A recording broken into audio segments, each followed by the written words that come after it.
बुद्ध अक्सर अपने शिष्यों को शिक्षा प्रदान किया करते थे। एक दिन प्रातःकाल बहुत से भिक्षुक उनका प्रवचन सुनने के लिए बैठे थे।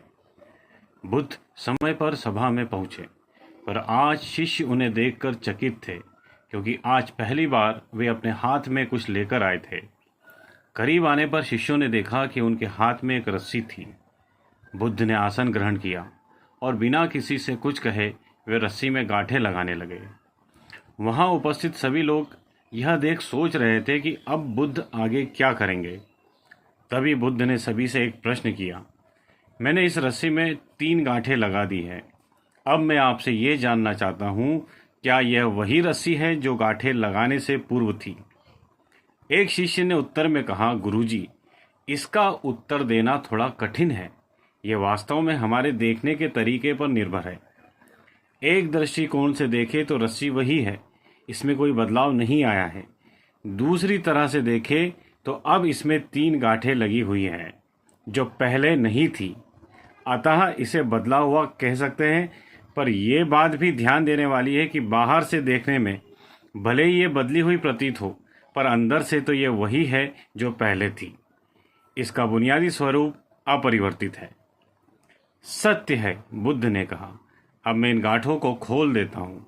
यह कहकर बुद्ध रस्सी के दोनों सिरों को एक दूसरे से दूर खींचने लगे। उन्होंने पूछा, तुम्हें क्या लगता है, इस प्रकार इन्हें खींचने से क्या मैं इन गांठों को खोल सकता हूँ? नहीं नहीं, ऐसा करने से तो ये गांठें और भी कस जाएंगी और इन्हें खोलना और मुश्किल हो जाएगा। एक शिष्य ने शीघ्रता से उत्तर दिया। बुद्ध ने कहा, ठीक है, अब एक आखिरी प्रश्न बताओ, इन गांठों को खोलने के लिए हमें क्या करना होगा? शिष्य बोला, इसके लिए हमें इन गांठों को गौर से देखना होगा, ताकि हम जान सके कि इन्हें कैसे लगाया गया था, और फिर हम इन्हें खोलने का प्रयास कर सकते हैं। मैं यही तो सुनना चाहता था। मूल प्रश्न यही है कि जिस समस्या में तुम फंसे हो, वास्तव में उसका कारण क्या है? बिना कारण जाने निवारण असंभव है। मैं देखता हूँ अधिकतर लोग बिना कारण जाने ही निवारण करना चाहते हैं। कोई मुझसे ये नहीं पूछता कि मुझे क्रोध क्यों आता है। लोग पूछते हैं, मैं अपने क्रोध का अंत कैसे करूं? कोई यह प्रश्न नहीं करता, मेरे अंदर अहंकार का बीज कहाँ से आया। लोग पूछते हैं, मैं अपना अहंकार कैसे खत्म करूं? प्रिय शिष्यों, जिस प्रकार रस्सी में गांठें लग जाने पर भी उसका बुनियादी स्वरूप नहीं बदलता, उसी प्रकार मनुष्य में भी कुछ विकार आ जाने से उसके अंदर से अच्छाई के बीज खत्म नहीं होते हैं।